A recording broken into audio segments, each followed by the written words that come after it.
Hola, soy Francia y en este video voy a presentar el tema del fin del patrón de oro a la creación del Fondo Monetario Internacional que pertenece a la unidad 3.1.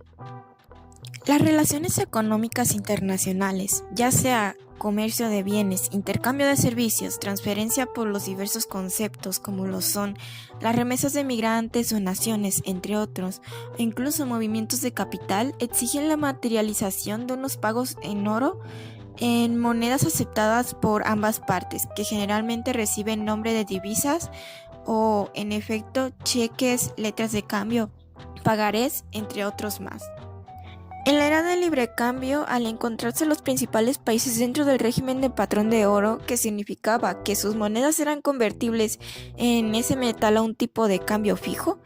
los pagos internacionales no ofrecían desde el punto de vista técnico mayores dificultades. De hecho, las transacciones de todo tipo se liquidaron en cualquiera de las monedas convertibles en oro. En el caso de los países no insertados en el sistema, la realización de los pagos internacionales se hacía en divisas convertibles, generalmente dólares o libras esterlinas, adquiridas en los mercados locales o internacionales a cambio de la propia moneda nacional al tipo fluctuante al que se cotizaba en cada momento.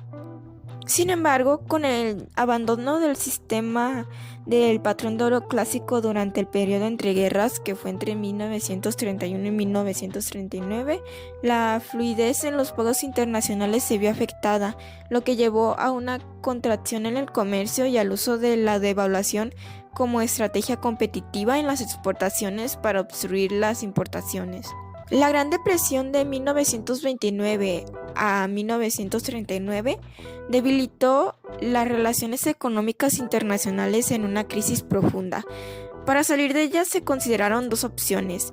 restaurar el patrón de oro o establecer una disciplina monetaria internacional. El primer enfoque demostró ser inviable a largo plazo debido a la liquidación de las reservas de oro. El segundo enfoque, representado por el Acuerdo Tripartito sobre Tipos de Cambio de 1936, liderado por Estados Unidos, Reino Unido y Francia, propuso mantener un tipo de cambio fijo entre las monedas y evitar la devaluación como medida competitiva. Este acuerdo sentó las bases para la regulación monetaria internacional y sirvió como precedente para la creación del Fondo Monetario Internacional. Hubieron diversos intentos para extender el acuerdo tripartito, sin embargo no tuvieron éxito debido a las tensiones internacionales, y el 1 de septiembre de ese último año se transformó en una contienda bélica generalizada, que fue precisamente a lo largo de esta y sobre la base del núcleo anglosajón y la de sus aliados como empezó a prepararse algún tipo de cooperación monetaria internacional para la posguerra. Esa preparación llevó a conversaciones durante la Segunda Guerra Mundial sobre la cuestión monetaria que fueron extensas y complejas. Sin embargo, en julio de 1944, en Bretton Woods, se llegó a un acuerdo para crear el Fondo Monetario Internacional, que más tarde fue incluido en el sistema de las Naciones Unidas. Y el Fondo Monetario Internacional es un organismo que desempeñaba tres clases de funciones interrelacionadas. La primera establecía las normas del sistema monetario internacional hasta 1972. También prestaba asistencia financiera en determinados casos a los países miembros y actuaba como un órgano consultivo de los gobiernos. De hecho, la mayoría de los países socialistas permanecieron al margen del sistema del Fondo Monetario Internacional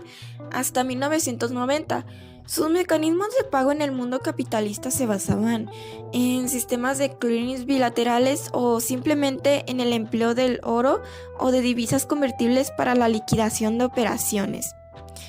Y aunque la Unión Soviética participó en la conferencia, no se unió al Fondo Monetario Internacional, al igual que hubieron otros países que se salieron de esta misma.